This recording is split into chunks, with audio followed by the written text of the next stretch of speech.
Hey, Rodo, what happened with Moloko? Well, what happened is that the player, very politely and very well, came at some point and told us that he understood that he had signed for us and all this kind of stuff, but made us aware of a family situation that just arose. When these things happen, I have to say that you don't always have to be taking into consideration these kind of things. I think you need to look at what is best for the team all the time. But in this particular case, analyzing the depth that we had in the squad, we understood that we could work with him, and I did. So we found a solution. I think a good solution for everybody, and yeah, and that's it. Nothing else. I have to remind you guys that this is a signing from last January. This is a player that was on a free transfer. If you know the rules, any player who is with 6 months left in their contract, they can sign for another club. So from January the 1st, if you are free on June the 30th. At this moment in time, obviously negotiations with him didn't start in January. Start maybe back in September, October, November. Okay.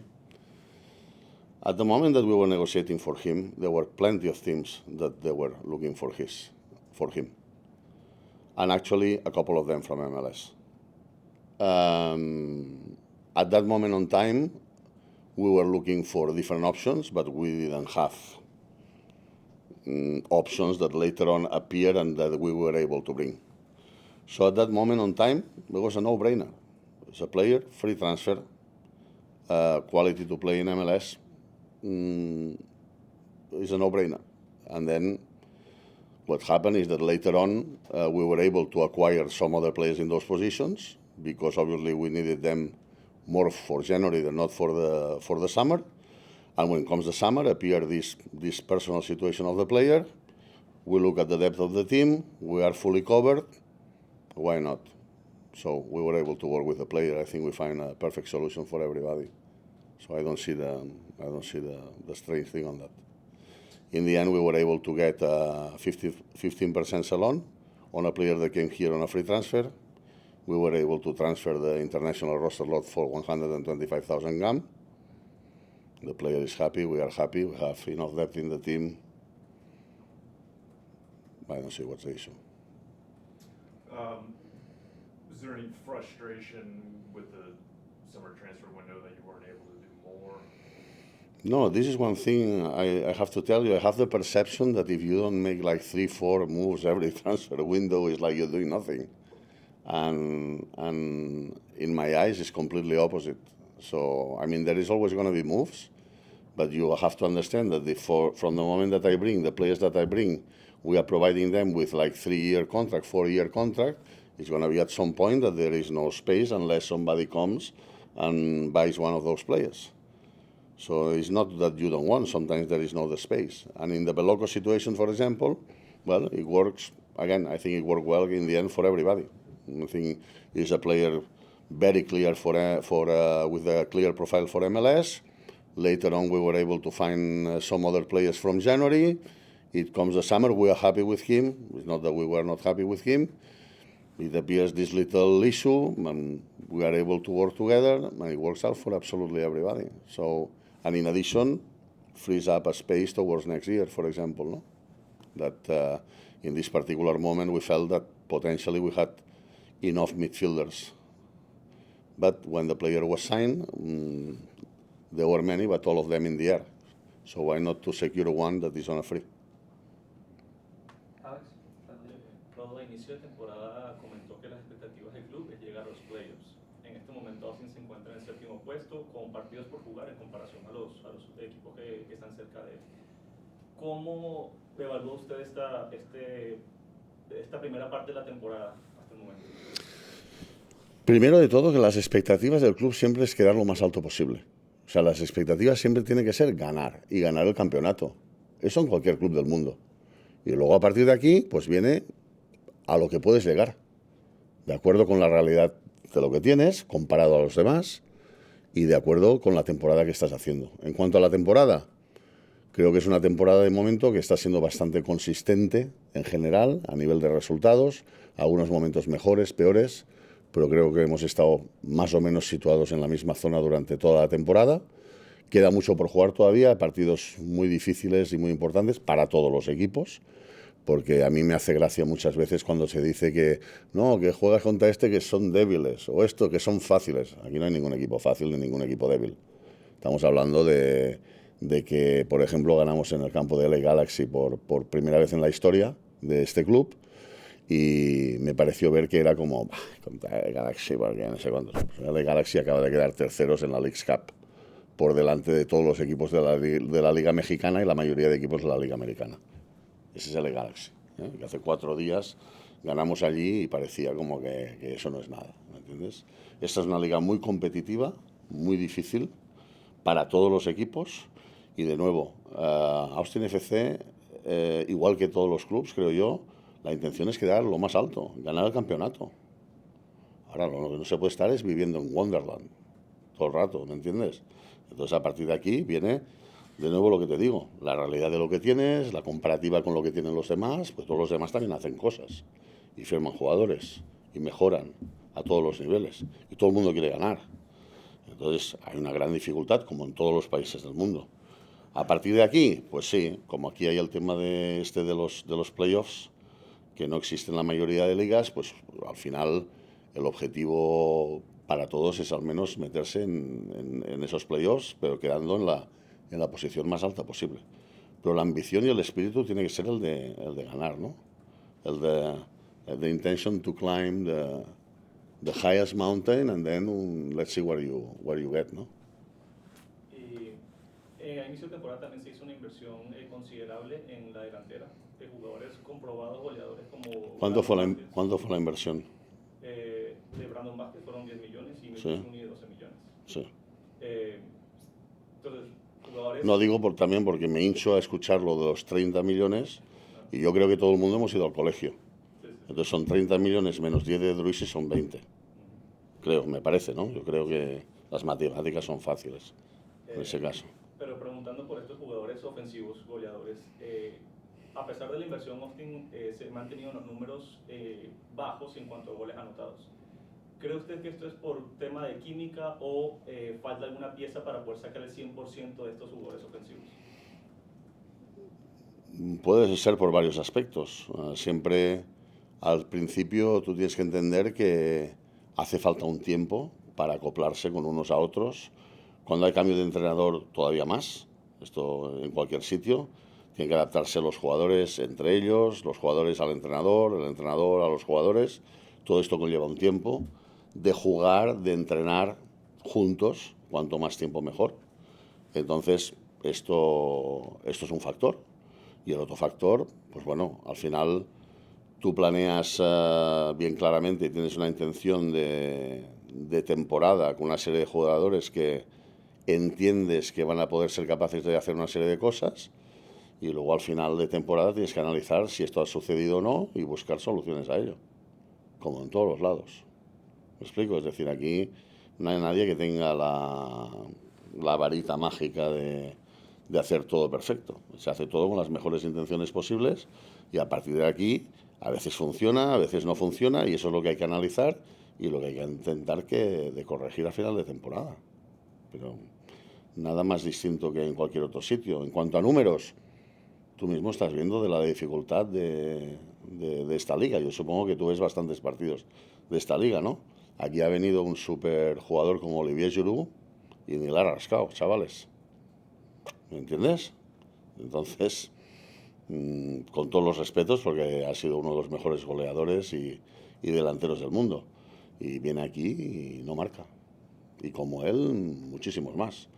Entonces, empecemos a entender que es una liga de gran dificultad, con líneas defensivas muy físicas, con equipos muy bien armados, sobre todo desde el punto de vista físico, en general en la liga. Y hay mucha dificultad para meter goles, pero para todos los equipos. O sea que no veo nada de... ¿Que me gustaría que marcaran todos más goles? Sí, claro, evidentemente. ¿Que el equipo marcara más goles? También. Pero bueno, también somos uno de los equipos que encaja menos goles. Y tampoco nadie dice nada sobre eso. Solo buscamos siempre por qué, cuando falta esto, esto, cuando esto, lo otro. Vamos a buscar un poquito un término medio, ¿entiendes? I've got a question for the MLS rule nerds paying attention here. Yes. So, there's been a lot of attention paid to how much was spent on designated players this year. I think also you've gotten praise for what you've been able to do kind of in the middle and the bottom of the roster with getting some quality players in for not super high salaries. My question is about the kind of the middle there, the TAM section. This season, Lucas Conte is the only TAM player. What details can you share with us why that mechanism wasn't used more over this last year? The first thing I have to say that the first approach was it's not the I don't like to use the word. It's like I'm trying to find the word. So look at the roster and look at the pieces that I thought that we thought were not necessary anymore or were not good enough for us. Let's gonna say. From here, I have to say that one of the biggest issues in squads is the hierarchy. Is a word? Yeah, the hierarchy of salaries. Many times this creates lots of issues in squads. Okay, means at the moment that you have players that are much better paid than others, and then the other one is earning half and is paying everything, playing everything, but the other one is not playing and is earning double or stuff like that. I found plenty of that when I landed here. So first of all, my intention was to develop a squad that would be able to have at least 2 players per position that I think we didn't have before. I think before, when we were missing like 2-3 players, we were like, it's like we couldn't play because we had certain positions that were not doubled, for example. And then also to start this some sort of idea of a hierarchy of salaries, yeah, and then providing while providing the squad with balance on the field, also provide balance in terms of salaries. So this was the first step. The next step is how we start converting some of these players and bringing some higher players. I have to tell you that TAM and GAM work together. Yes, there is the mechanism of TAM, but TAM and GAM work together, okay? And at the beginning, I thought it was more important to provide balance to the team by giving these players into positions and start creating some sort of hierarchy of salaries than any other thing. They started to bring somebody that would be like earning double or triple than other one before establishing a base of a team, if that makes sense. I don't know if I explain myself well. I know how to say it better in Spanish.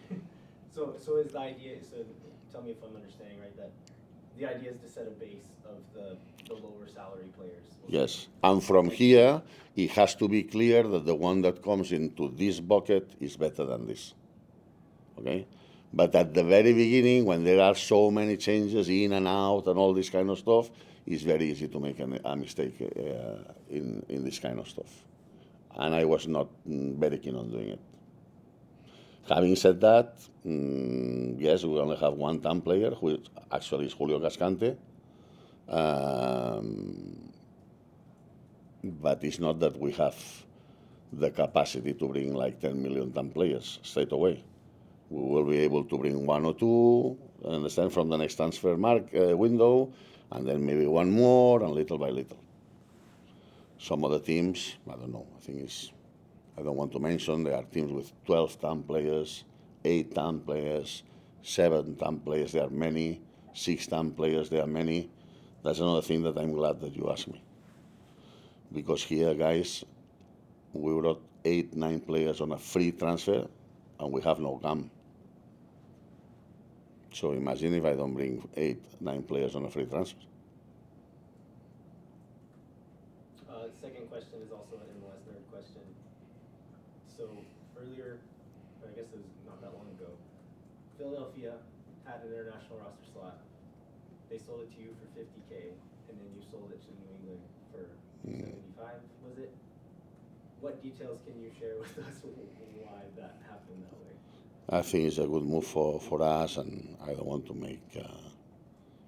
I prefer not to make any more comments about that. It would be in the opposite way. I wouldn't like the other team to make comments about it. Let's put it that way. Mario? Hi, hola, estamos ya. But this is an example of how we have to be looking at absolutely everything to scrap them. That's another example. Estamos entrando a la recta final Sí. de este torneo. Calificados al equipo como consistente, pero me imagino que para estos últimos partidos Austin tiene que dar lo mejor para poder llegar y pasar la meta de por lo menos estar en playoffs. ¿Cuáles crees tú que son los puntos en los que Austin FC como equipo deben enfocarse? ¿Y cuáles son las debilidades que te gustaría que el cuerpo técnico trabajara para los siguientes partidos? Yo no soy muy partidario de esta política y de alguna manera esto se lo he hecho saber a los jugadores desde el principio de temporada y al cuerpo técnico igual. A mí esto de que quedan 10 partidos o 7 partidos y ahora hay que apretar porque es el final, a mí esto no me vale. Esto no me vale. O sea, tú te tienes que ir al máximo desde el partido 1. Porque ¿verdad que son 3 puntos el partido 1? Igual que el 32, ¿no? O es que en el 32 te dan 6 puntos. Te dan 3, ¿verdad? Lo mismo. Entonces tú tienes que ir desde el primer partido hasta el último.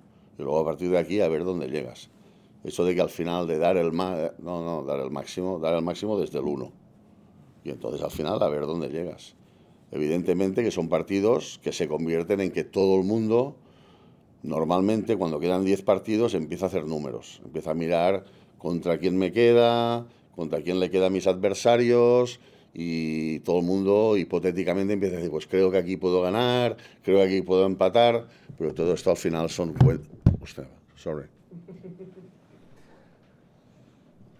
Pero todo al final, todo esto... Pero todo al final, estos son historietas, ¿me entiendes? Porque al final, a lo mejor ganas contra el que menos te lo esperas, a lo mejor pierdes contra el que menos te lo esperas, es muy imprevisible, ¿no? Lo que hay que dar, de nuevo te lo digo, el máximo en cada partido y en el tramo final, todavía más, no, lo mismo. Hay que dar lo mismo, yo creo que la exigencia tiene que ser la misma. A mí a veces me enfada, me cabrea un poco si esto no pasa en algún tramo de la temporada. Porque de nuevo hay un poquito esta percepción que es mucho de NBA, ¿no? Por ejemplo, al menos es mi impresión, ¿no? Que los equipos van un poquito, bueno, los primeros partidos, no digo a medio gas, pero no van a tope y venga, los 10 últimos, pam, pam, pam, pam, pam. Yo no lo veo así. Yo creo que tiene que ser a tope desde el primero, ¿me entiendes? Para luego precisamente no llegar al final y tener que depender de que tienes que ganar todos los partidos para meterte en los playoffs. Para el aficionado ha sido una temporada que me parece, lo que hemos sentido nosotros fuera, es un poco emocionante, un poco frustrante, donde se han perdido puntos en casa, que ha dolido al aficionado, y creo que hemos visto una baja en cantidad de personas que están yendo al estadio. Esa crítica les llega al club, lo platican, es un tema que tocan, o de plano se enfoca nada más en lo que pasa en la cancha. Yo creo que si de alguna manera haber sido frustrante a algunos de no haber conseguido los puntos en casa, muchas veces merecidos, otras no. Tiene que haber sido muy satisfactorio bastantes victorias fuera de casa. Entonces unas cosas van por otras a veces. En cuanto al tema del público, es un tema que no me corresponde a mí contestar esto. Yo creo que pueden ser diferentes causas, que hay que analizarlas todas como club. Pero yo creo que ustedes también pueden contribuir mucho a eso. En la forma que escriben sus artículos, en la forma que comentan las cosas, en la forma que critican a veces sin saber.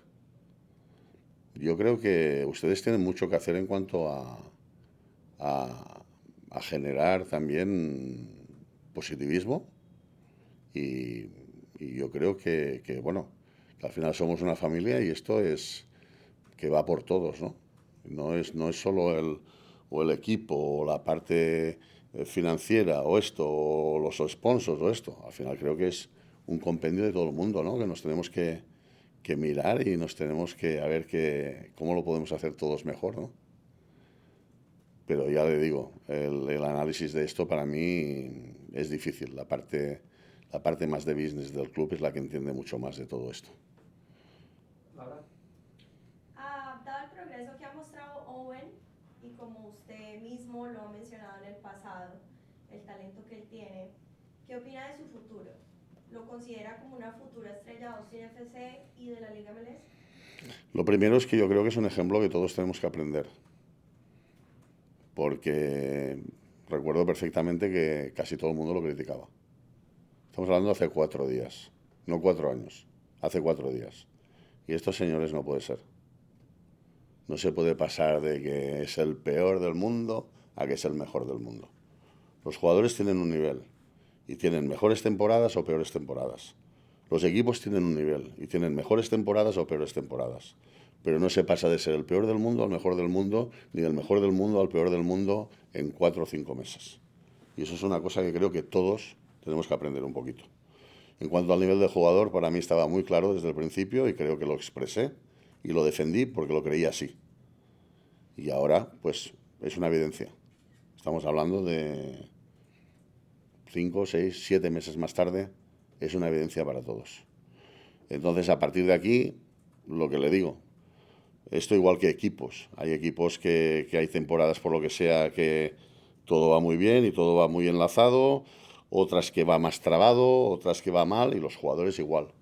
Entonces, lo que deseamos, lo que tenemos que tiene que seguir trabajando en el día a día, seguir con la humildad que sigue trabajando y jugando todos los días, y esa es la forma de progresar. En el momento que te crees que ya has llegado a algo importante, ese es el principio del final. Y entonces, una de nuestras misiones o de nuestros trabajos es ayudarle a seguir creciendo y evitar precisamente que caiga en un estado de complacency. Ahora no sé la palabra en castellano, perdón. De complacency, y que siga creciendo. Es evidente que actualmente es un jugador destacado en nuestra plantilla. Es un joven que empieza a tener mucha experiencia en la liga a pesar de la edad que tiene. Y bueno, y partido a partido se está ganando un valor que le puede llevar evidentemente a cotas más altas en cuanto a potencialmente movimientos a ligas que sean más potentes, pero solo el tiempo lo dirá. Tiene que mantenerse constantemente y por lo mismo que le digo que no puede pasar un jugador de ser el peor al mejor en 4 días, tampoco por el tiempo que lleva necesita más consistencia y más tiempo demostrando lo que actualmente está demostrando. ¿Qué papel juega Austin FC2 en la estrategia general del desarrollo de talento del club? ¿Y cómo este se alinea con los objetivos del Austin FC1? Hágame la pregunta otra vez, por favor. ¿Qué papel juega Austin FC2? FC2, En la estrategia no había escuchado. general de desarrollo de talento del club y cómo se alinean sus objetivos con los del primer equipo. Pues mire, el tema del segundo equipo es evidentemente cómo se alinea. Pues se alinea en que el estilo de juego evidentemente tiene que ser el mismo, que es el mismo. Se alinea en cuanto que son jugadores que o vienen de la academia o vienen de fuera, pero tienen unos perfiles que son interesantes para nosotros. Lo que tengo que decirle, y me parece que ya lo comenté aquí alguna vez, lo digo con todo el respeto del mundo, es que la diferencia entre el nivel de la MLS y MLS Next Pro es un abismo. Es un abismo. Y eso es una cosa que para ustedes veo que es difícil de ver a veces. Pero esto no solo sucede aquí. Esto sucede en la Premier League. Lo mismo. La Premier League, hay Premier League One, y hay Premier League 2. Y mientras la Premier League 2 pues parece muy bonita y muy atractiva, como aquí MLS Next Pro. ¿Por qué? Porque Austin LA Galaxy, Austin Minnesota, todo esto, en cuanto a nombres, que allí es lo mismo, Liverpool, Manchester City, todo esto, el nivel entre una liga y la otra son como del techo al suelo. ¿Vale? Entonces, a veces vemos jugadores en un contexto hacerlo bien, pero la realidad es que del nivel que están jugando al nivel que demanda la MLS hay un abismo. ¿Me puede explicar un poco respecto a eso? Porque jugadores como Ferreira, jugadores como Diego Luna, que están en la selección, Hombre, claro. es en la selección de Estados Unidos, y otros jugadores Sí, como hombre. Lord Texas, entonces... Siempre hay jugadores, pero también le puedo poner el caso contrario. Nosotros somos un club que ganamos la MLS Next Pro hace 2 años. Dígame quién está jugando en la MLS de ese equipo. No, pero sí hay uno que está jugando en la Liga MX, en Atlas, que es Alonso Ramírez. O sea, sí hay jugadores. Sí, pero Es lo que yo no digo que no haya ninguno, pero no hay tantos. ¿Me explico o no? Que a veces da la impresión como, bueno, no, es que ¿por qué no suben 5 jóvenes de estos? No, porque no hay tantos. Yo no digo que no haya ninguno, pero no hay tantos. No, yo no digo que no tenga valor eso, la MLS Next Pro. Digo que la diferencia de niveles es muy grande. Y digo que a veces me da la sensación de que se piensa que la transición de un sitio al otro es muy fácil y no lo es, porque la diferencia es muy grande entre las dos ligas. Pero que lo mismo pasa en otros países, ¿vale? ¿Qué sucede en otros países? Sucede en otros países que como hay otras categorías, pues lo que se hace es que hay muchos equipos que del segundo equipo mandan jugadores on loan. Por ejemplo, en el caso inglés, mandan jugadores on loan pues a Championship o a League One, que están mucho más cerca de lo que es la Premier League. Aquí, al no tener divisiones inferiores, pues es un tema que es más difícil de poder hacer. ¿Vale? Pero yo le pongo el caso de, por ejemplo, teníamos aquí a Valentín Noel, un jugador fenomenal, que fue nombrado mejor jugador de la liga. Pues bueno, pues no tuvimos ni un acercamiento de ningún equipo de MLS ni de ningún lado. Al final, pues bueno, fue a USL, que está muy bien, pero esta es la realidad. ¿Me explico? Entonces, yo digo que no haya jugadores, pero que no hay tantos. No hay tantos como decir, bueno, es que para esto que suman 5 jóvenes. No, pues no. Porque los pones ahí y entonces la gente nos tiraría piedras. ¿Por qué? Porque la diferencia de nivel es muy alta. Y eso no es desmerecer a unos ni hablar mejor de los otros. Es que hay una diferencia de nivel entre las ligas muy alta y es muy difícil de dar el salto de aquí a aquí. Que algunos lo dan, sí, y ojalá lo dieran más, pero que es difícil y que no hay tantos. Entonces, ¿qué tiene usted por decirle a estos muchachos que juegan para Austin FC2 que de pronto algún día quisieran ser parte del equipo de Austin FC2? Hombre, ese tiene que ser el objetivo y para eso trabajan, pero tienen que entender de la dificultad de esto, de que no es fácil. Entonces ellos trabajan y se traen y los tenemos con la intención de llegar a esto, pero luego si no llegan a esto, pues bueno, también hay otros caminos, ¿no?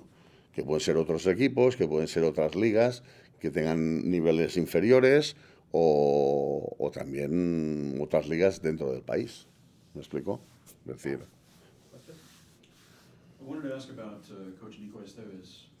Going back to his original introductory press conference, I asked you why this name, why now? And one of the things that I've been most impressed with over the course of the season is his level of consistency with counseling the fan base on en las buenas y las malas, on needing to focus on the players being more than just a character in a video game. That there are a lot of nuances to the work that he does. I'd love to hear you assess how you think he's done now that we're 3/4 of the way through his first season at Austin. I think he's done a good job. I think it's never easy when you come as a new coach into a new group of players. Even less when there are changes or players going out and players going out. You don't feel it, but players going in. But again, they have to start working and clicking together with you in between them, etc., etc. I think he's been, as you say, pretty consistent on and off the pitch. And in general, I think he's doing pretty well. I think we have coped very well as a team, him included, because we are forgetting very easily that we lost our main DP, I think it's like 8-9 games ago. It looks like, I don't know, like this is, everybody has forgotten that. And I think that this was a key moment for us in terms of losing a player, not only for 1, 2, 3 games, if not that we knew that it was going to be for the rest of the season. I think him has been keep leading the team, and we have been coping very well with that, which is not easy. Some other teams are trying to put, well, it doesn't matter. I prefer not to say this. I think he's been coping very well with that, with the team, and in general, I'm satisfied, and hopefully we can finish the season well. And then talking about the players and the chemistry, you touched on this a little bit. But one of the things that I noticed after the most recent game against San Jose, in the locker room, you made a point to come back through, and there was a kind of wordless moment between you and Danny Pereira and Owen Wolf. Some sort of, I don't know what it was, recognition, acknowledgement of the two of them and the performance that they had on the night. Can you take us behind the scenes a little bit in terms of those relationships with those players and how you see those progressing, how they've been progressing over a season that, as you note, has seen its fair share of adversity, not just in results, but in losing Brendan Vasquez. How do you feel that the locker room is knitting together and this group of players is working together? Actually, it's one of the things I'm more satisfied. I think there is currently a great atmosphere in the locker room, and this is obviously a big part of it is the coach and the coaching staff, and also the players. I think weeks like this last week, they step up to the plate. I think they understood that we were coming from 3 frustrating weeks, that everything started with Houston, where I think we had a very unexceptional first half. Well, even until the penalty, I think we were very good. But then it comes that penalty, so controversial that then, actually, I always say it kills you that game, and then everybody forgets in a couple of days. But that, for example, was a crucial moment, and we couldn't keep the result at the end, and this led to a little bit of a bad momentum where it would have gone the other way. So maybe then you win the following game, and maybe the following one, you never know. But again, I think the group understood that these 3 last games we lost points that we shouldn't, and they understood that San Jose was a very big game for us, and you could see during the whole week that the team was determined to get the result over the weekend, and they got it. And this comes a little bit with your question before, that I always say we don't need to get into that 3 frustrating weeks in order to do that. Why we don't do that more often from the very beginning. But at the end of the day, players are human beings, and sometimes we get a little bit complacent, or I'm not saying it's complacency, it can be different things. But, and this leads again with a question that he said, this is a very competitive league, very difficult league, where whether you are first or bottom, week in, week out, you see that anybody can beat anybody on a good day, or you can lose against anybody on a bad day. Any additional perspective you can give us on what that moment with Danny and Owen in the locker room was about? Well, I think with Owen, personally, I keep insisting on what I mentioned before. I think I understand the praise, and he deserves the praise, but you have to be careful in how you manage the praise. And I think he's very well balanced. But we need to ensure that this keeps going this way for the benefit of everybody, for him and for us as a team, an organization. In terms of Danny, I was telling him what I thought he has to do better. And at the same time, as I was reminding him that his responsibility is to come back healthy from the international break.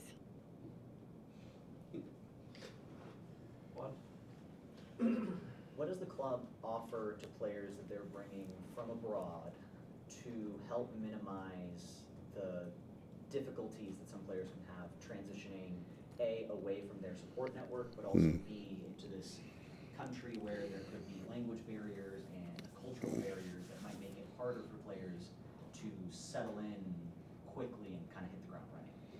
Well, this is one of the things, very interesting question. This is one of the things that obviously when we sign a player, we try to assess the whole thing. First, the language, if he at least understands the language, much better obviously if he speaks, because if not, start being a big barrier. Second thing, the background, no, like facts. If he's married and has children, the personal profile, is something that we also assess when we try to sign a player. Because if not, suddenly you sign the player and you come here and have all these barriers and it becomes more of an issue. No?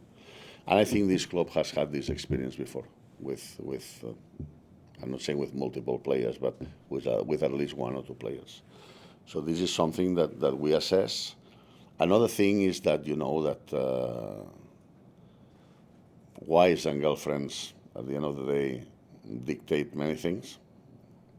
This is the way it is.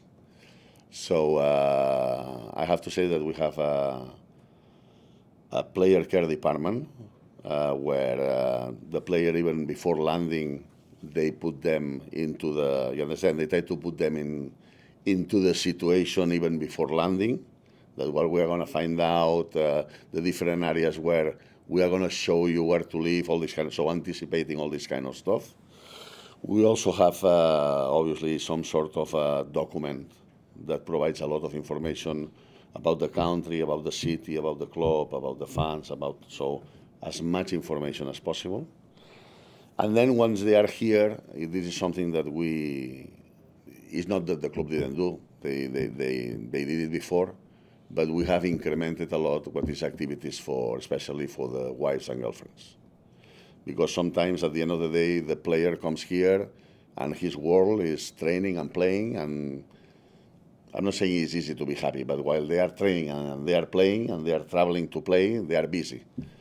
The biggest issue usually are the wives and girlfriends, because they come here, they are at home, they are not working, they don't know anybody, all this kind of stuff. So what we are trying to do is very hardly, and actually the last one was last Sunday, so 3 days ago.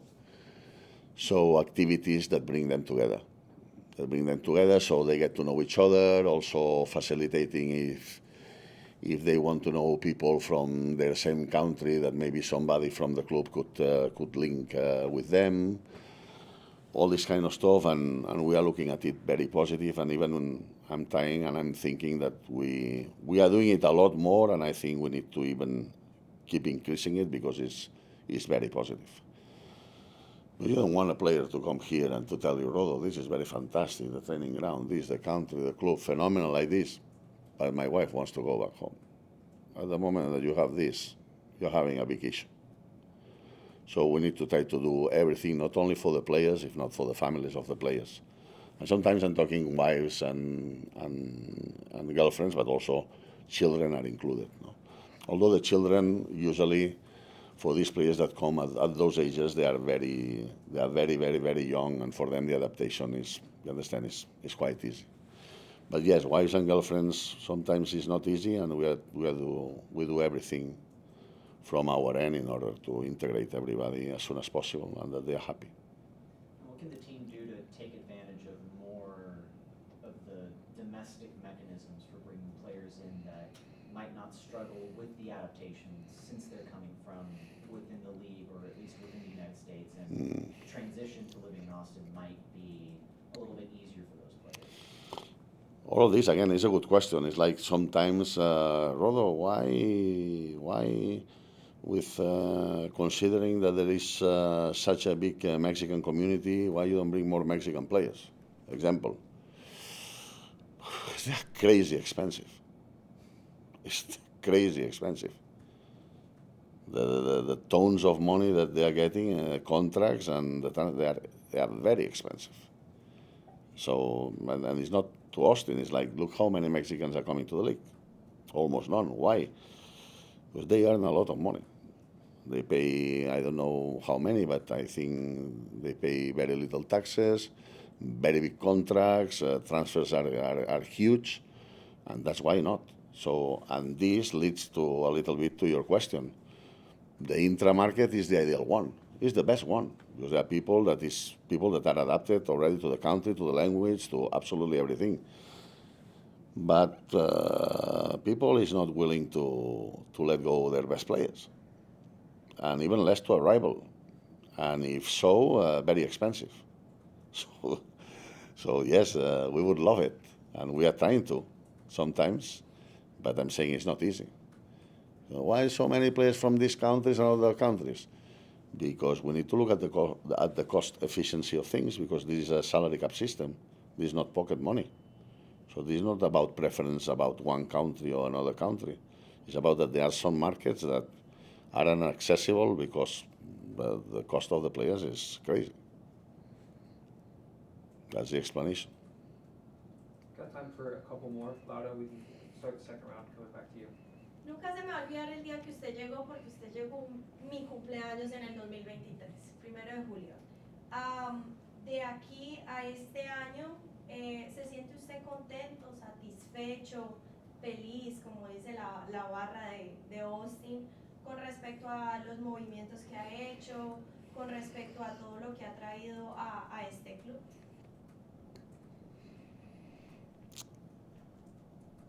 Mi meta es mucho mayor de lo que en el punto donde me encuentro ahora, de cara al club.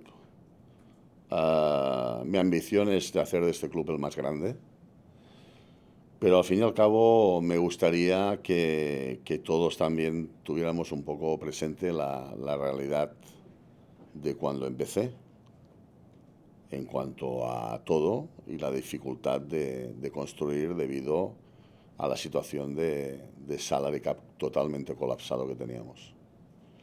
Entonces yo estoy contento dentro de las limitaciones o restricciones que he tenido debido al salary cap, no debido a los propietarios ni la ambición de los propietarios, que son dos cosas diferentes. Una cosa es discretionary money and the other one es el salary cap.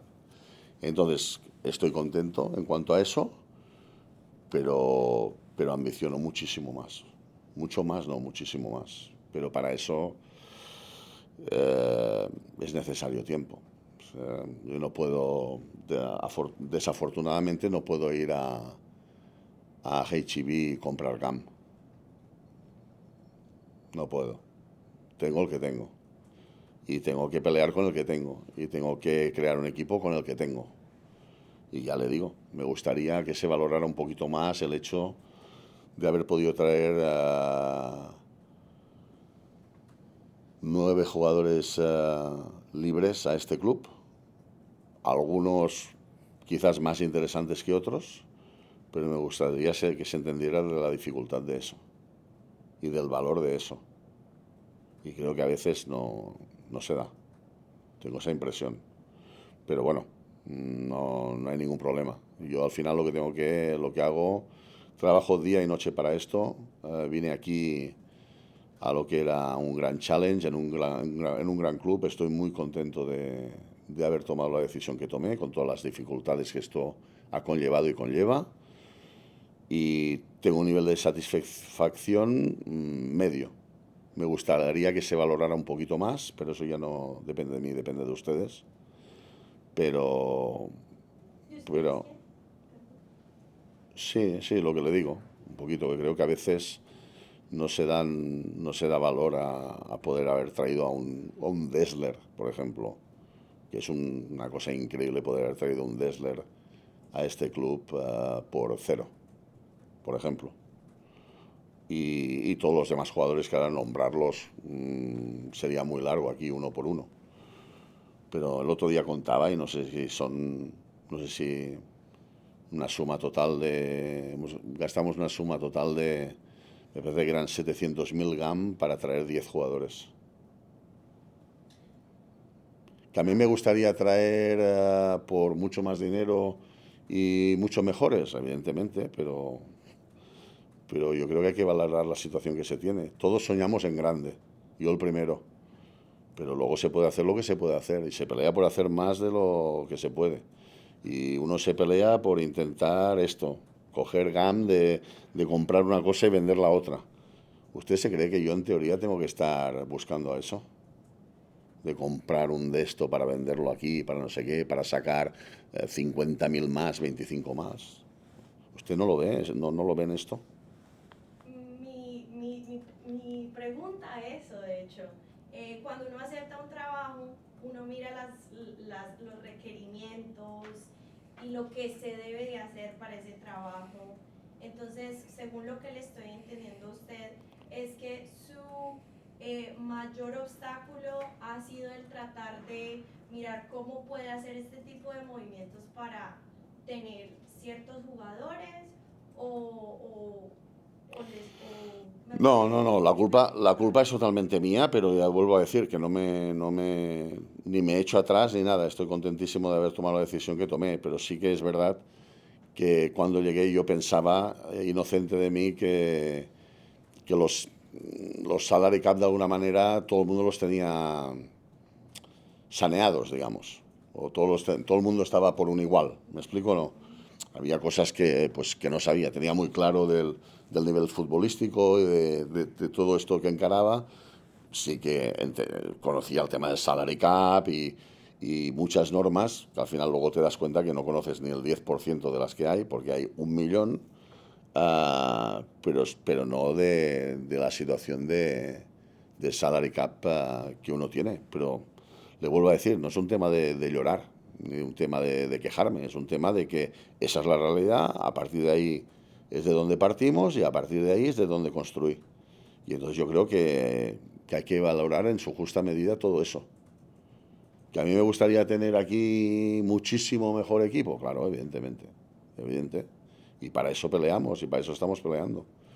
Y el grupo de propietarios, ownership, son súper ambiciosos y están en la misma línea. Y en esa dirección es en la que estamos construyendo. Pero ustedes que llevan muchos más años aquí creo que entienden de la dificultad que conlleva el construir hasta ese punto. Es decir, hay que llevar unos años, hay que traer jugadores y hay que acertar, hay que equivocarse lo menos posible, porque es una liga que cada equivocación que cometes te deja un lastre impresionante, porque tienes que respetar, y me parece bien, los contratos hasta el final. Si nadie te viene a comprar el jugador, te lo tienes que tener hasta el final. No puedes tener el número de jugadores que te dé la gana. Tienes que tener 20 en el senior roster y aquí. Hay en otros sitios que tú puedes tener 40. Entonces dices, bueno, pues me he equivocado en 20, me traigo otro 20 y me da igual. O me cambio estos 10 y ya está. Esto aquí no lo puedes hacer. Y no me quejo de esto. Lo que estoy diciendo es que me encontré en la situación que me encontré y a partir de aquí pues empecé a analizar y empecé a trabajar. ¿Y estoy satisfecho? Sí, estoy satisfecho dentro de lo que tenía para empezar. ¿Que quiero mucho más? Sí, quiero mucho más. Sí. ¿Satisfecho como punto final? No, como punto final no. Como punto a después de 20 meses de transformación del equipo que había al equipo que hay, pues sí, la verdad que sí. Ustedes ya cojan el equipo de hace 20 meses, pues claro, algunos también me están ustedes intentando colgar la temporada 2023. Cuando yo llego aquí el 2023, cuando ya está todo, y yo no puedo hacer nada. Bueno, no, hacer nada no, una cosa. Traspasar a Diego Fagúndez, que encima fue una bomba. O sea, lo único que hago en el 2023, señores, es traspasar a Diego Fagúndez. Porque si no lo traspasábamos, no éramos compliant en el salary cap. Que esa es la realidad. No porque yo llego aquí y no me gusta el señor Diego Fagúndez, con todo lo controversial que esto fue. Nada, pero muy contento de todo. No. Alex, Rodolfo, tengo dos preguntas en este mismo tema del salary cap y del buscar jugadores. Ya han pasado, son 2 años en que están en el trabajo y ya han sido 4 ventanas. Que creo que el último contrato pesado que queda es el de Julio Cascante, si no estoy mal, me puedo corregir en eso. ¿Cómo ve ahora el estatus del club en cuanto a todos los contratos salariales, todo el espacio que se ha generado para futuras ventanas? Lo que le digo es que yo lo que creo que de alguna manera he podido dentro, siempre te equivocas, ¿eh? O sea, nunca es exacto, pero que sí que hay más o menos una jerarquía de salarios mucho más acorde a lo que sucede en el día a día, y a partir de aquí lo único que busco es seguir creciendo a partir de aquí. Es decir, al principio era intentar formar, y con esto no quiero decir que no había un equipo, ¿vale?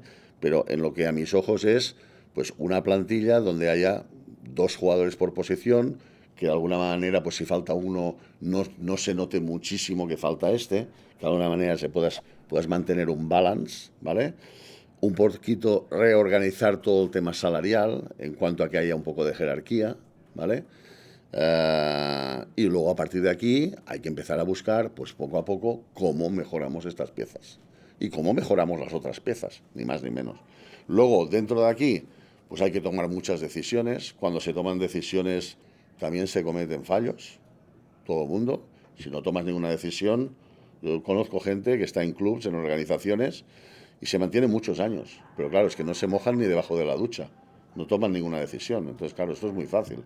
Cuando tú tienes que tomar muchas decisiones, pues hay alguna, no que te equivocas, a veces no encaja, o todo y que has hecho todos los estudios anteriores y prevés cualquier cosa no se adapta, o a veces pasan situaciones familiares que aparecen de la nada. Es decir, hay cosas que no todo se puede controlar.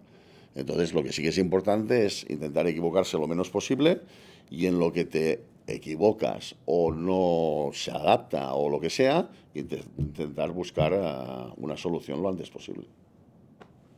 Y simplemente para conocer un poco cómo es el trabajo de scouting, cómo es todo su equipo de scouts, nos mencionaba que muchas veces es difícil poder fichar a un jugador por tema de dinero, por tema de que no es pocket money. Por muchos temas. Esa es la pregunta. ¿Cuáles son todos esos temas? ¿Por qué, por ejemplo, terminar fichando a alguien en Europa del Este contrario a Sudamérica o a Europa del Oeste? ¿Cuáles son todas esas dificultades de por qué no se pudieran dar este tipo de fichajes? Pues lo que le estoy diciendo, porque en diferentes países y en diferentes equipos, pues lo que se pide por transfers, o lo que se pide por comisiones, o lo que se pide por dinero del jugador, es muy distinto. Entonces, tú tienes que ir a buscar de acuerdo con lo que te puedes permitir, qué es lo mejor que puedes buscar. Y si coincide que es de esta parte, pues es de esta parte. Y si es de esta, es de esta. Y si es de esta, de esta. En cuanto a dificultades para traer jugadores, no solo a Austin FC, es todo el mundo. Son todos. ¿Por qué? Porque hay unas restricciones que no te puedes pasar, y hay jugadores a los que no puedes llegar por lo que demandan económicamente, o por lo que sus clubes demandan por traspaso, o porque todavía miran a esta liga con unos ojos de liga para retirarse, que es una de las cosas que yo intento luchar en contra siempre. Al contrario, yo creo que es una liga que está creciendo mucho, y al contrario, es una liga que poco a poco, cada vez más, está proveyendo una plataforma para jugadores ir a ligas más potentes. Pero no podéis olvidar, no se puede olvidar que hasta hace 4 días el visionado desde desde algunas partes del mundo, es que esto era una liga para venir a retirarse. Entonces, claro, hay algunos agentes que son reticentes a eso, a traer a un jugador aquí. O el jugador a lo mejor es muy joven y es muy bueno, y nada, que él quiere la Premier League o que quiere la Bundesliga, ¿me entiendes? Entonces, claro, que no es fácil, pero no para nosotros, para cualquiera. Y luego traer to bring players, to get players over the line, que decimos, con todas las normas y restricciones, y esto no es nada fácil. Ustedes no se pueden imaginar los miles de horas para poder traer jugadores. Bueno, mírame los ojos, mira esto, mira las bolsas estas. Y a las 2 de la madrugada, y a las 4 de la madrugada, y a las 5, porque en el otro lado del mundo son 9 horas más, y esto, otro. Miles. Cientos de meetings online con agentes y el jugador, intentando convencer, y a la mujer del jugador, y esto y lo otro. Esto es así. Pues ahora imagínate para traer a esos jugadores que son libres, que a eso los quiere todo el mundo. Entonces, imagínate la dificultad de eso, ¿entiendes? No estoy tratando de que... yo no soy ningún héroe, ¿vale? Estoy hablando de que nuestras posiciones en cualquier equipo de la MLS conllevan mucha dificultad, mucha dificultad. Luego hay muchísimas cosas positivas. Es una liga que protege muchísimo al jugador, que tienen garantizado el pago, que hay en otras ligas. Por ejemplo, hay en algunas ligas donde hay jugadores que empiezan a estar atraídos aquí por un tema de seguridad.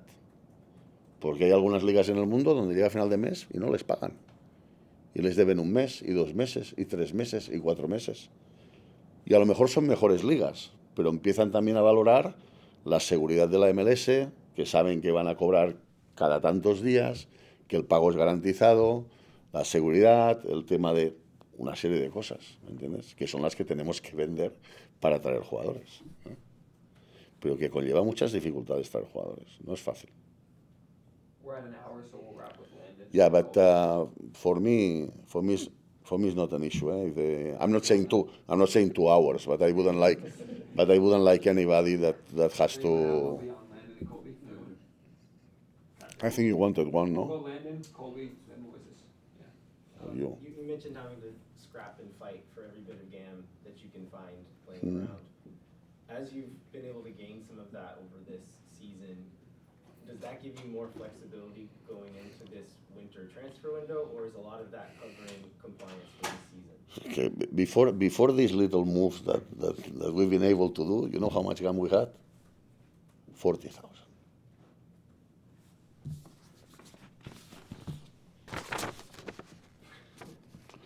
I'm not going to say the names of the clubs, but these are all the clubs in MLS.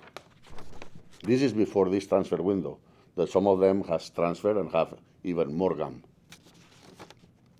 1,200,000, 200,000, 2,280,000. This is a club has 2,280,000 in addition to the squad that they have already. 669,000, 2,800,000, 1,900,000, 2 million, 4 million, 1,725,000, 3,529,000, 300,000, 199,000, 834,000, 1,600,000, 2,178,000, 3,980,000, 40,000.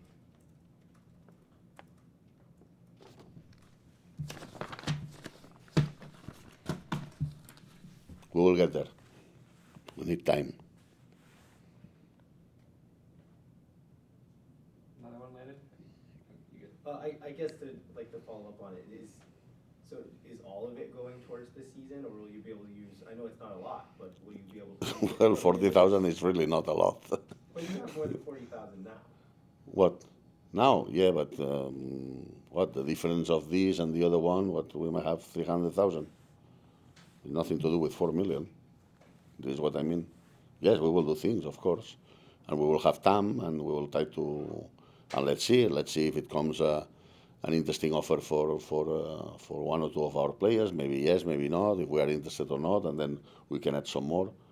The only way of adding more GAM is selling players. And this is a club that selling players that are not DPs, okay?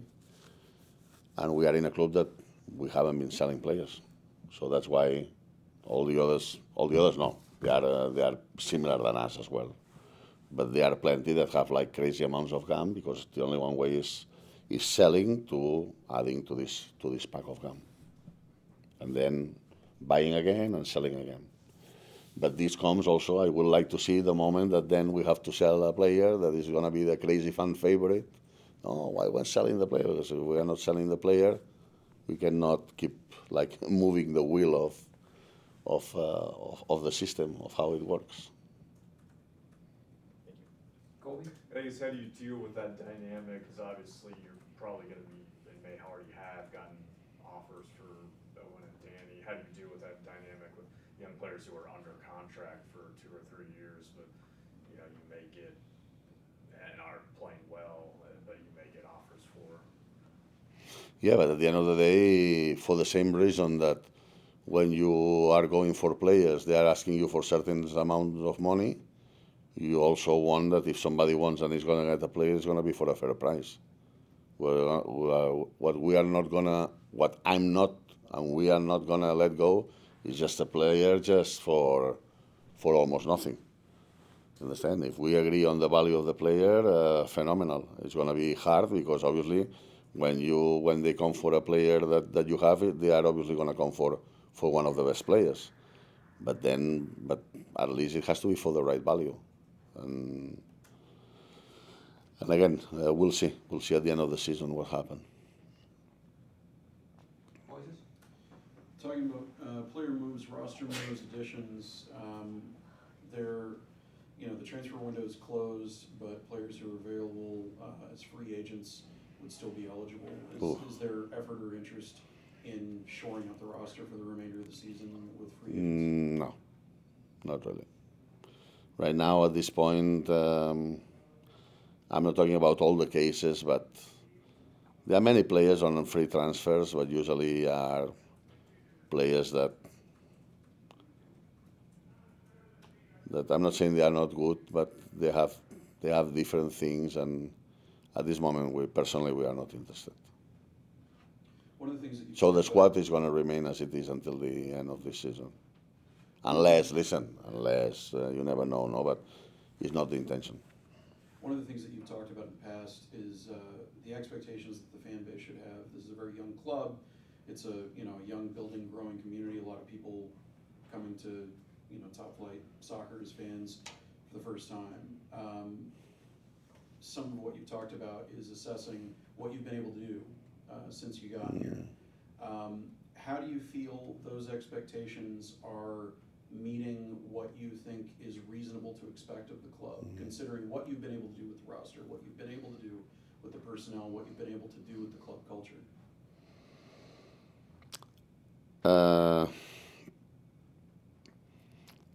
I knew before coming, and because I'm not naive enough not to know, but now I know even more that this is a society that when you win, you are the best, and when you lose, you are nothing.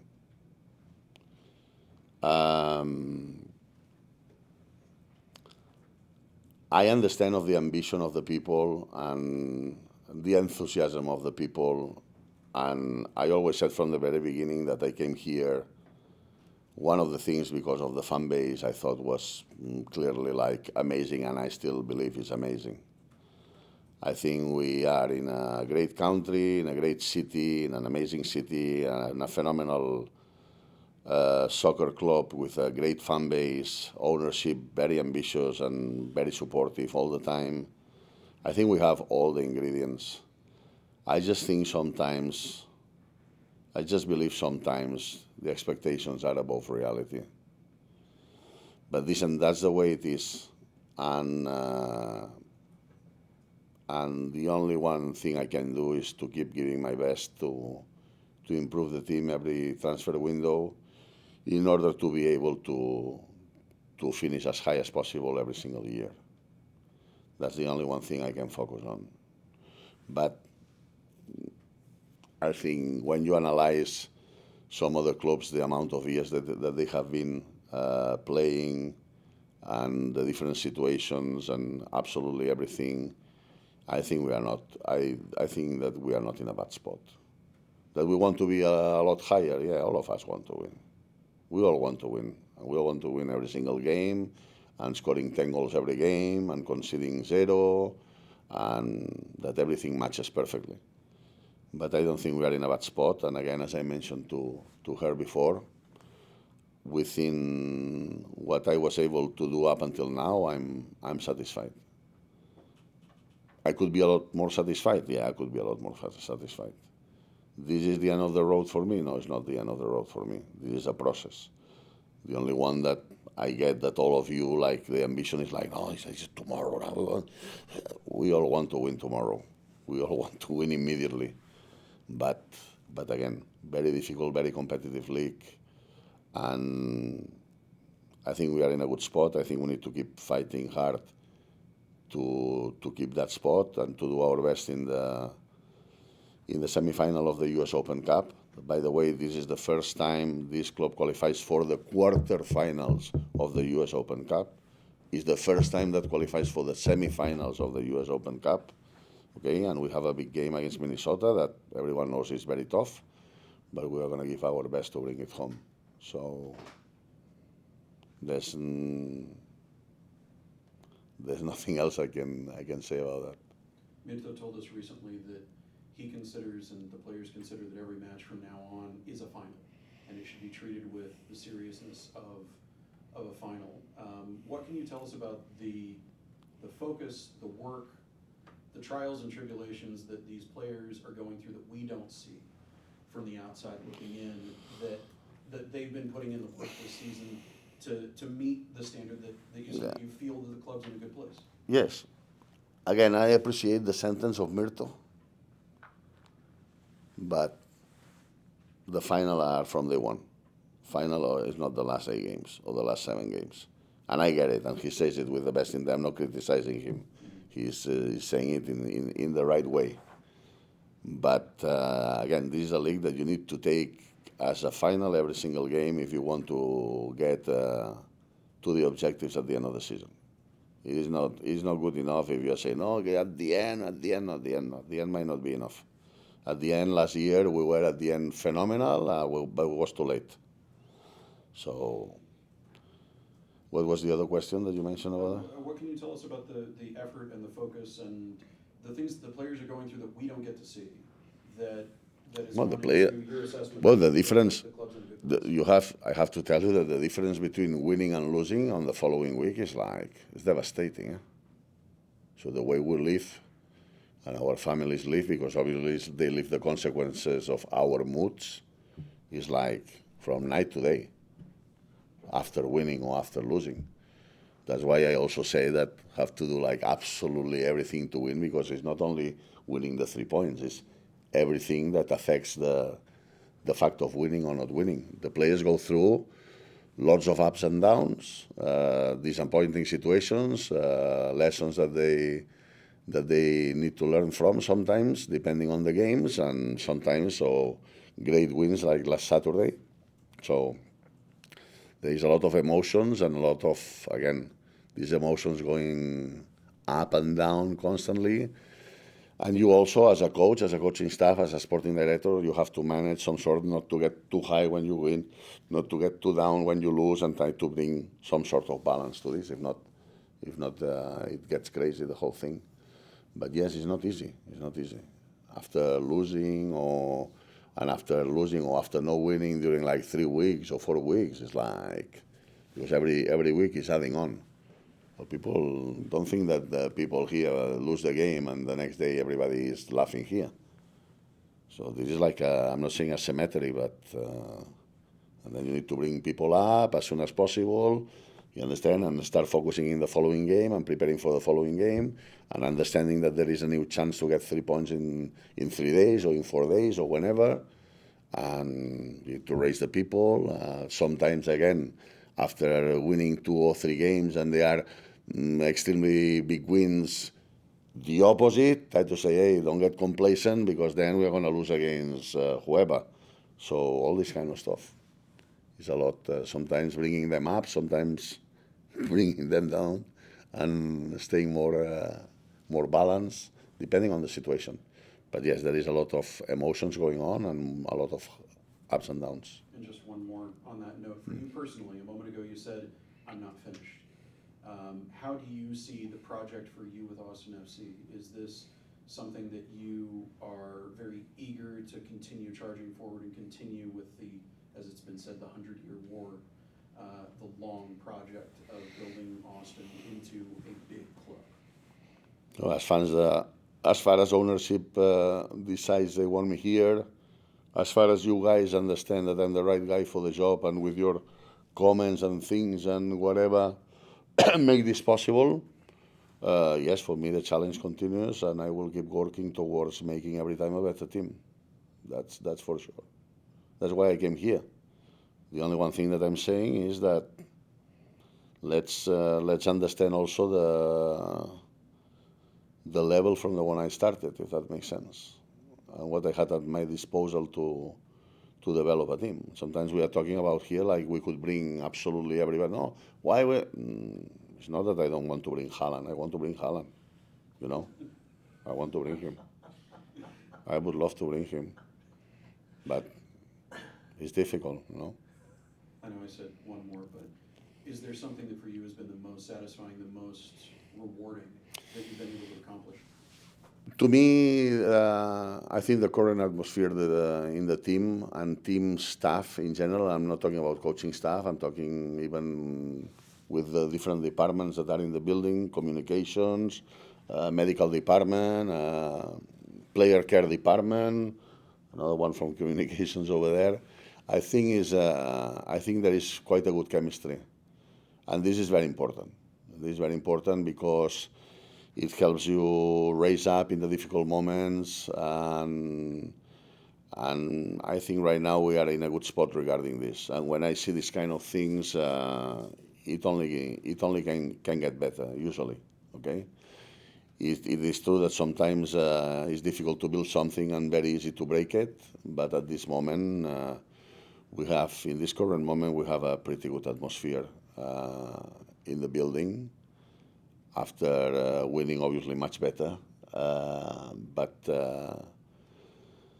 after losing or in difficult moments, the people pull all together and trying to bring it back to where we want to be. You know? That is winning games for the fans and for everybody. You have one more, Alex? Yes. Rodo, hablando de, ya nos había comentado antes que el trabajo de scouting siempre es muy largo, ¿no? Desde hoy están viendo para el 2026. Sin preguntar por nombres específicos, pero ya han analizado áreas donde se podría mejorar para el... Siempre claro. Todo esto está muy claro en mi cabeza. No te lo voy a explicar, pero ¿cuáles? Pero sí, claro, está muy claro. It's like when, again, you make decisions, you bring players, and then the players need to work together, and then you see on the pitch if there is chemistry, if there is not, if it works, if it doesn't work, how they adapt, they don't adapt, and straight away you don't need... We need to wait the transfer windows, but straight away, in a few weeks or a few months, personally, you can see this is working, this is not working, this is not working, but I think it will end working, this is working and I think it will get better, or this is working now, but I cannot see this sustainable, all these kind of things. Then it comes the second part, that is that you try to find solutions, you look for the solutions, and then be able to not to find them and to make it happen. ¿No? ¿Y cómo está Brandon Vázquez y cómo afecta la lesión de Brandon Vázquez ahorita sus planes para el futuro? Es decir, cómo busca crear un equipo que se integre teniendo pendiente la recuperación de Brandon Vázquez. Do you mind if I reply you in English? It's no disrespect, but and for whatever reason, this question I have it more in English. I think it's good that you asked me this question, no? And it's a question that you didn't ask me, and I want to reply. Why you didn't replace Brandon Vázquez until the end of the season when you were able to free up a spot until the end of the season? I have to tell you that we were looking at it. But what's the reality? The reality is, first of all, you can pull him out of the roster, but if he's going to appear at any point of the following season, he must be in the roster from January 1st. That's the first thing. So then you start thinking that you can only bring somebody who can play for 6 months. That 6 months in reality are 3 months, because December not, okay? Let's say 3. Then you start thinking, you're saying, okay, the teams that have an interesting center forward, nobody gets rid of the center forward. So then you need to look at a player that is not playing for that team, or that team, or that team, or that center forward that right now has no team. By the time that you agree a contract, by the time that you have the contract signed, by the time that you get the working visa, by the time that he lands here, and by the time they get match fit, the season is finished. Then let's look at the following solution. Paying a loan from the league. Good. Looking for a loan in the league. Suddenly, rule number 1,110,000. You cannot get any player on loan that is older than 24 years old.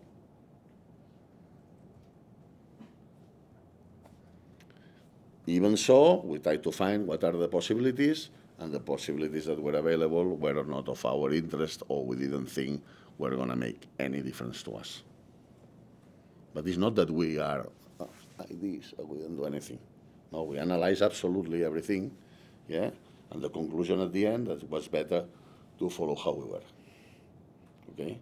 Having said that, I think, and I mentioned before, I think the coaching staff and the club in general and the team has coped very well without that player that for us is so important. In regards to the surgery, it went very well, and we hope, fingers crossed, that everything goes well and the recovery and all this kind of stuff, and can be back on the pitch as soon as possible. Following that, y lo voy a preguntar en inglés. Following that, did you guys maybe think about, instead of replacing Brandon, which it was a pretty much not, I'm not talking about like it's the same, but it's kind of the same position of Osuni, and maybe looking at somebody that can help you out distributing the ball for Osuni? But it is the same thing that I mentioned to you. So What about FCito? what? What about Austin FC2? Like, you didn't see anybody that maybe like as a last option, maybe? Again, I have a lot of respect, and I love our players in Austin FC2. And believe me that we are looking extensively at them. Actually, there are many of them today were like 4 or 5 training with us. So that's another thing that you need to know. I think that they train on that pitch, we train on that pitch at the same time. Yeah. And there are many days that we take 3 players or 4 players or 5 players, you understand, to actually help them to be in this context as much as possible. But my friend, like, the gap is big. The gap is big. And again, there's nothing wrong with it. So the gap is big in the Premier League as well. It's exactly the same situation. That's why, for example, the Spanish system is a system that works very well. Because the Spanish system is that the second, so there are divisions, like first division, second, third, fourth, fifth. And you can have a second team, but the second team is in these divisions. In the divisions of adults. Does that make sense? Yeah.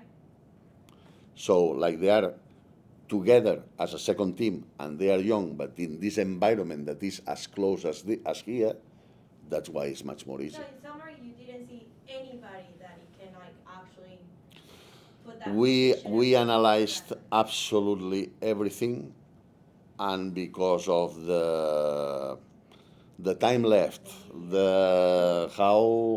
how difficult is now getting visas in case of it's from abroad, the rule of the 24 years old, analyzing absolutely everything and everybody, at this point it just didn't make sense.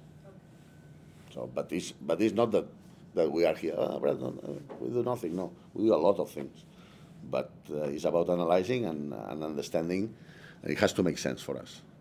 Speaking of the Spanish system and specific to the second team, I wanted to ask about Jorge Alastaue. That early season injury, do you feel that prevented some of the kind of progression that you felt he would be able to do in part of the decision to bring him over? Is that something that you think delayed the ability for the club to take advantage of that talent? No, because at the end of the day, if you are ready, you are ready.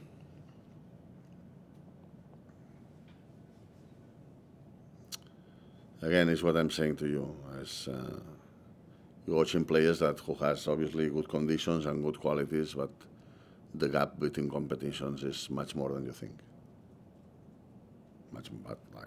It's gigantic. I'm not saying they cannot play. I'm saying that is difficult. It's difficult, and even more when you need results and you need to get there. So is the contrary. All these players what need is you can put one on the pitch and it has to be surrounded by much more experienced players and not to be so much like for the result and all this kind of stuff. Unless your quality is like some clubs in the world, a few ones that the quality is like massive.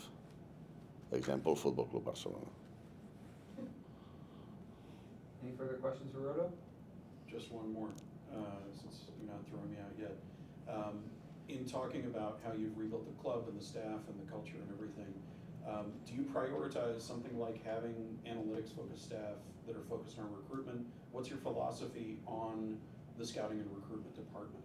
And, does, I guess you would say, numbers-based analysis, does that figure in it, or is it something that you think that the proportions are much more important to look at those human factors that you talked about earlier? I think that soccer is one of the sports that you can base less on analytics. I think there are other sports that you can base much more on analytics when signing the player. I believe analytics are a supporting tool, but never a decision-making tool. This is my experience. I think the eye of the scout and the knowledge of the different levels and of the profiles of players you are looking at is the most important thing. Supported by, if you want, analytics. But again, as a supporting tool, never as a decision-making tool. Why? Because the analytics can tell that I'm the best player at passing the ball, and the reality is that my passes are to the other center back or back to the keeper, to the other center back or back to the keeper. And I'm a great passer and I have a fantastic passing accuracy. There is nothing to do with the passing in the final third, for example, offensive midfielder throwing a final pass. The accuracy needed in that part of the pitch is completely different than here. And there are many other things that you cannot evaluate. There are 10 million times I invite you to have a look at analytics of different players that then you will say, well, if he cannot play and he has better analytics than some others that are playing. Why? For different reasons of what I mentioned to you. Also how you evaluate the different levels of the different leagues or the style of play of the different leagues. So all this kind of stuff. So what we have is people that are watching 24/7, even on Saturdays and Sundays and holidays and all this kind of stuff. And then we are players from different areas and then comparing also to players from MLS. And then within that, within the profiles that we need and within what we can afford, and I don't want to sound like we cannot afford anything, I'm talking always salary cap, that is completely different than discretionary money. Try to bring the player over the line, and sometimes it's possible and sometimes it's not possible. But there's a huge work behind the scenes just to bring one single player to any MLS club, not to Austin SC. And I want to end by saying, again, I make a huge decision coming here. I'm very happy I made this decision. I'm very happy how the things are. I'm happy how the things are going. Could be better, of course. Could be worse as well. Could be better. This is the aim. The aim is progressing and getting better every time. The ownership group is very ambitious. Okay, we are very happy with the chemistry right now that there is within the current staff and the team. And I'm just looking forward to keep developing and improving the team every single time. Thank you, everybody. Thank you, Rodo. Yes. Mhm.